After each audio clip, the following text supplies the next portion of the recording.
Jania Massey here with JSM Consulting Now, and I'm super excited. We are kicking off. Wait a minute, not even kicking off. This is the second Wednesday of the month, which means we are kicking off a new topic about nonprofits. And as you know, you get exclusive access to this training in this particular situation.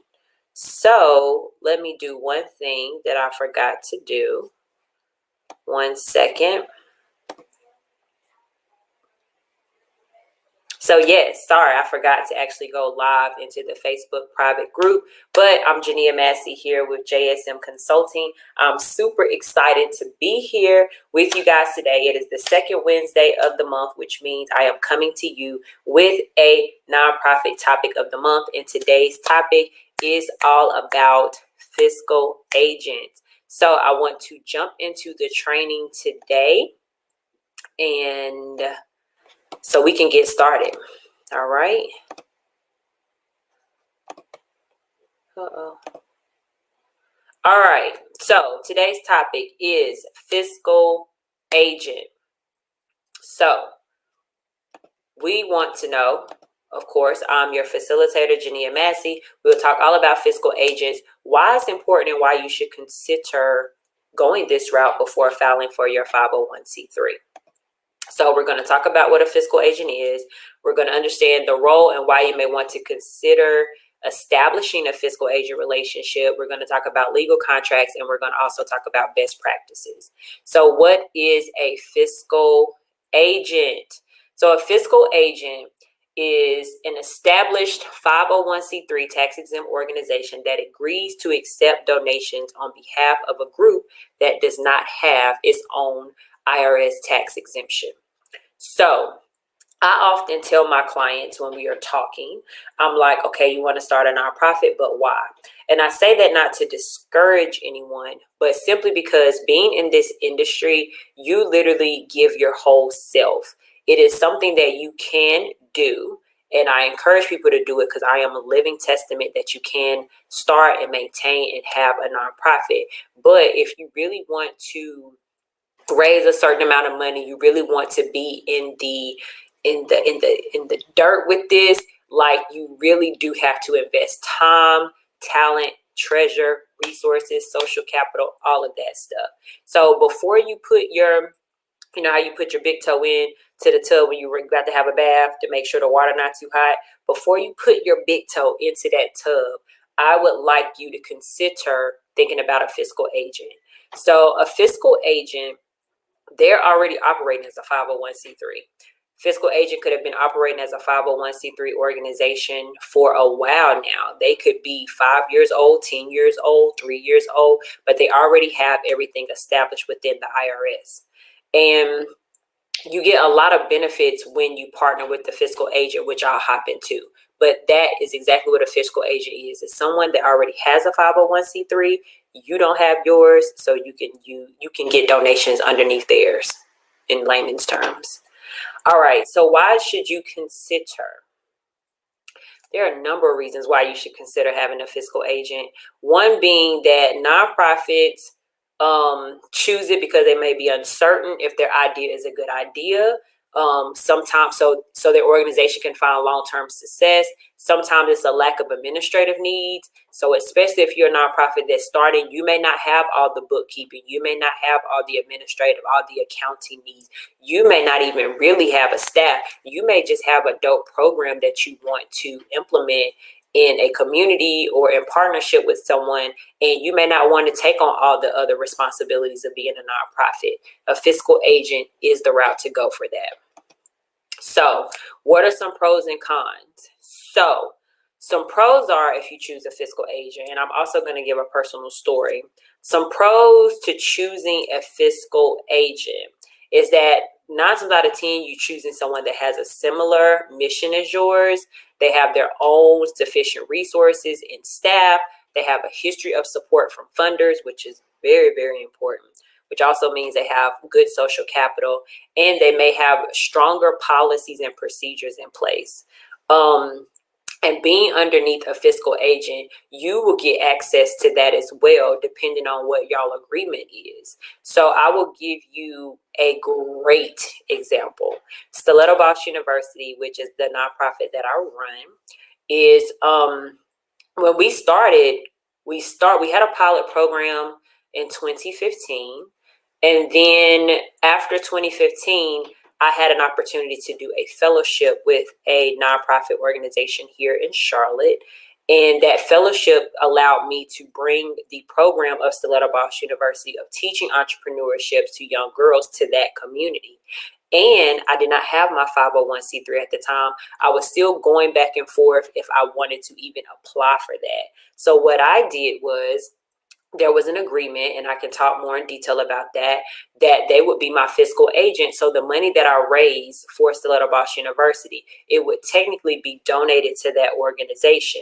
But we had an agreement that the money that I needed for the program would be given to me in order to execute it. So it was super beneficial because I'm grassroots, I'm small, I'm just now stepping in the nonprofit industry. I did not put any money into getting a 501c3 yet because I wanted to test the program to make sure it was working, would be received. So it was a perfect marriage of working with this fiscal agent, and it gave me access to their resources. I learned a lot about accounting. I was able to network with their already established network. I was able to work closely with the staff, which I still work with the staff today. They're like my family, my nonprofit family, and I've learned so much from them. So there was amazing pros from doing a fiscal agent first. Now, did we become a 501c3? Absolutely.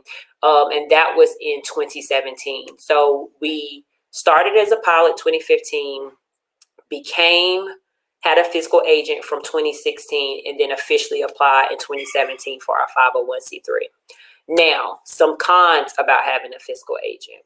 Cons could be that some fiscal agents may charge you in order for them to manage and run and hold your money, right? And that may not be a good fit for you because if you're just starting, you may not have the money to do that. Now, I've had people to ask me be a fiscal agent, and it depends on the amount of the grant or the donation, because you can be a fiscal agent for a grant as well, whether or not I will accept it. And I also have to get clearance from my board. So funders will give grants to fiscal agents, especially if you have a really cool idea. There are a few small grassroots nonprofits that have partnerships with the fiscal agent. It's one that I can think of, but I don't want to name them because I don't know if they want to broadcast. But it was a perfect partnership. They were getting a lot of grant funding, so it did not stop funders from giving them grants.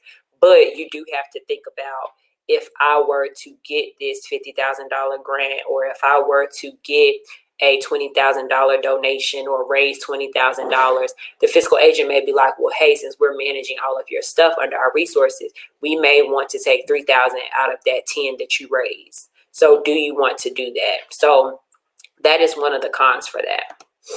So why you should consider. Now, I know I've been speaking heavily about this and why you should consider, so I'm going to continue the vibe of it all. I'm also going to make sure I don't have any comments or anything like that. Okay, so I don't have any comments, but if you have any questions, please let me know. But why you should consider using a fiscal agent. It will help you manage and supervise your funds properly, because especially when you get a grant. When you get a grant, there's a lot of reporting that you have to do back, and to have the proper QuickBooks statements or whatever accounting tools that they use, to have that fiscal agent be able to submit the information that you need to get the grant. So some things like charitable solicitation license, an audit or independent financial review, board of directors, they will submit all of that on your behalf. Now, you may not have established that yet, but you may have somebody that's like, yo, this is a really cool, innovative idea, and I want to bring it to the community. They will have that information for you, which will make it way easier when applying for grants or getting funding. They keep records of it for tax purposes. So they want a clean audit and they don't want their money to get wrapped up, and they do a lot of checks and balances. And it also makes sure that the funds are going towards the work that you're doing. So here's an example on this. It says, for example, an established environmental group working to protect community water streams could become a fiscal agent to a group who works to educate children about clean water.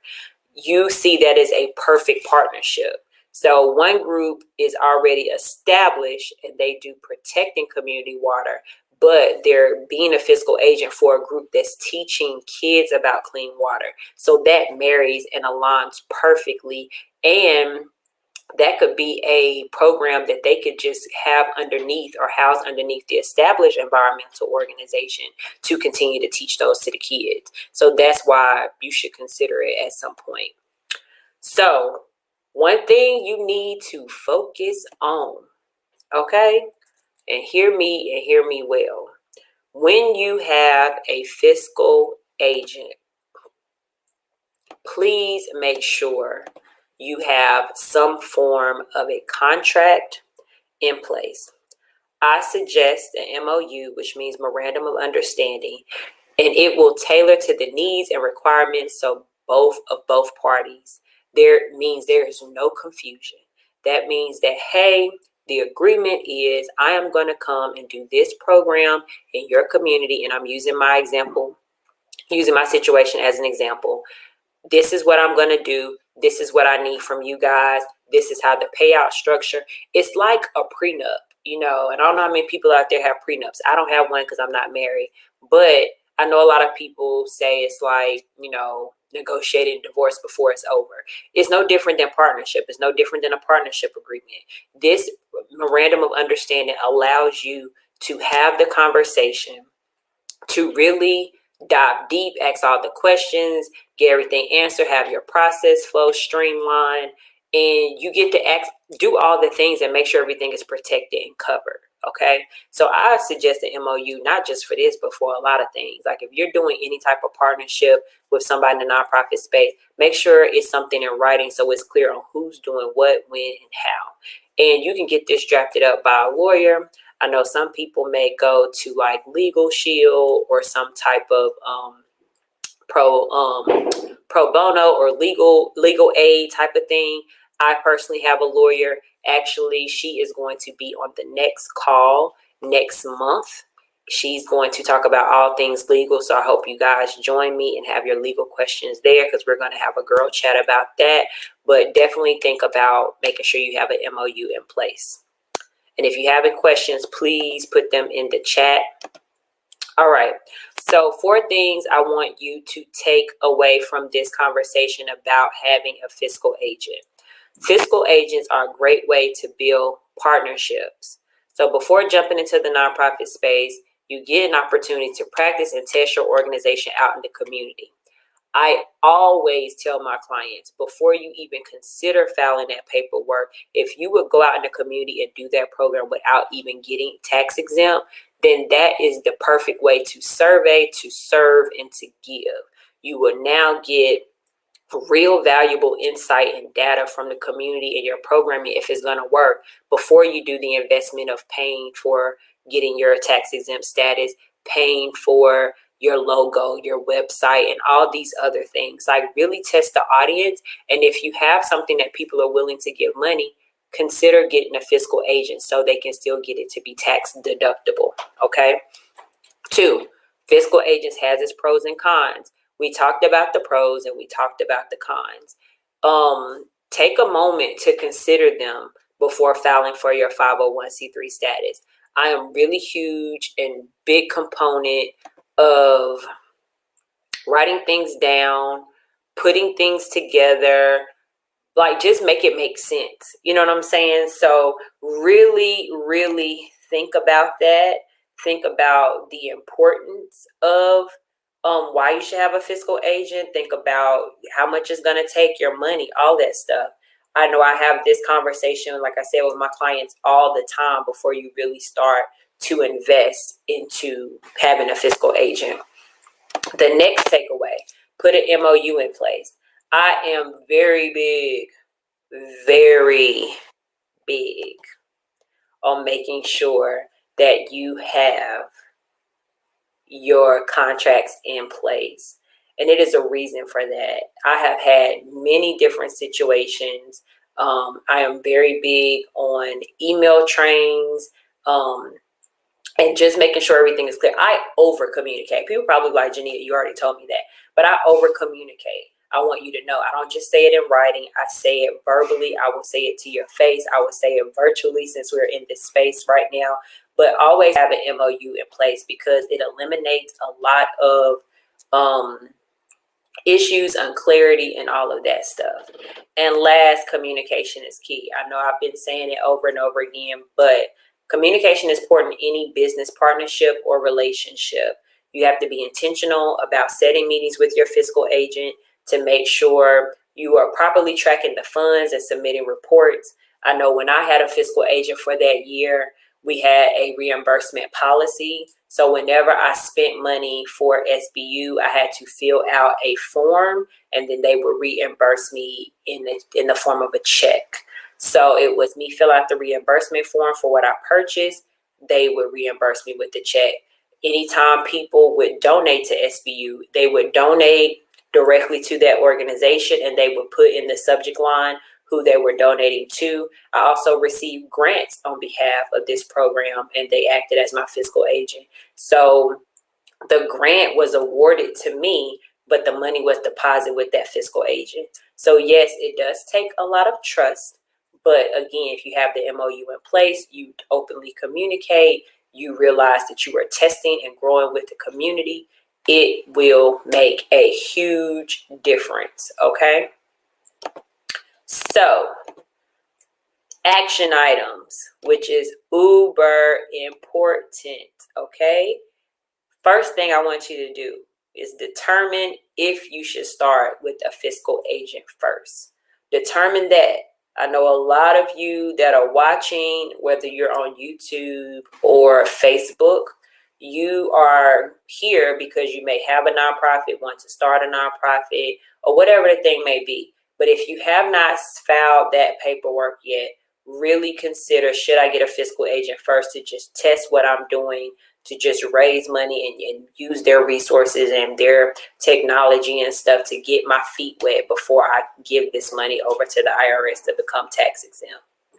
2, decide which organization should be your fiscal agent. I highly suggest that you find somebody that aligns with your core values. Now, can you get a fiscal agent that doesn't align with your core values? Sure.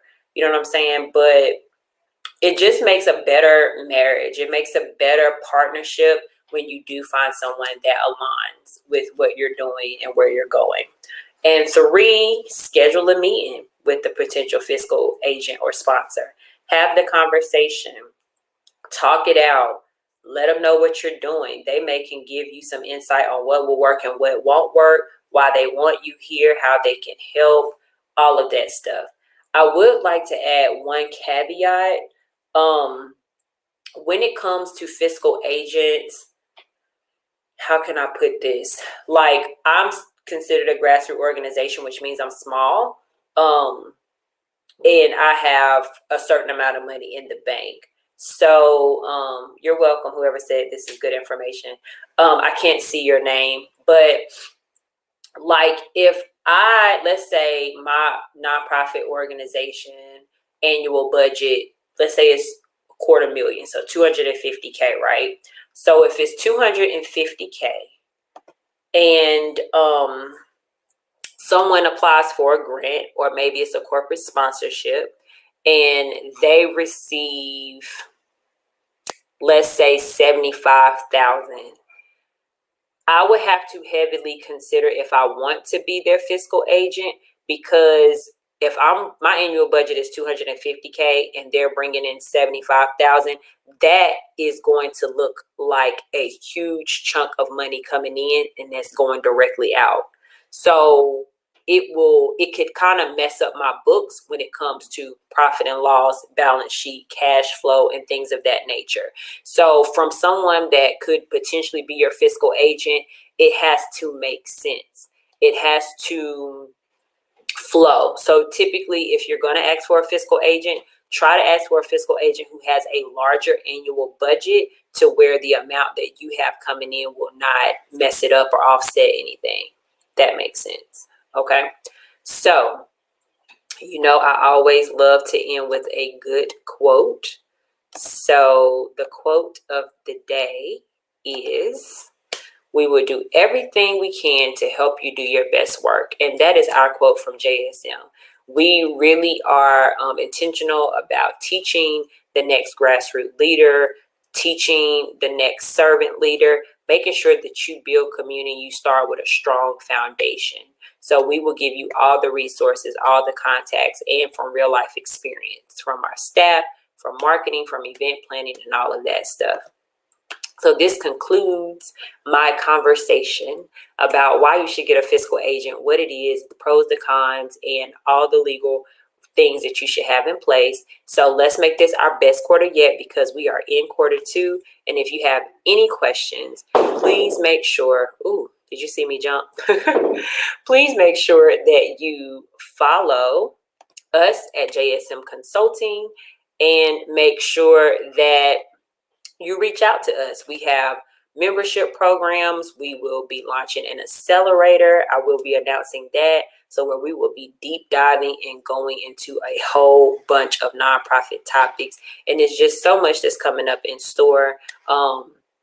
So grateful for your time. We are right at 21 minutes, going on 22 minutes of this training. If you don't have any questions, I'm going to end the broadcast, and I appreciate you guys. And if you do have questions, you can always put it in the chat when you watch the replay. So y'all have a beautiful and blessed day. Bye.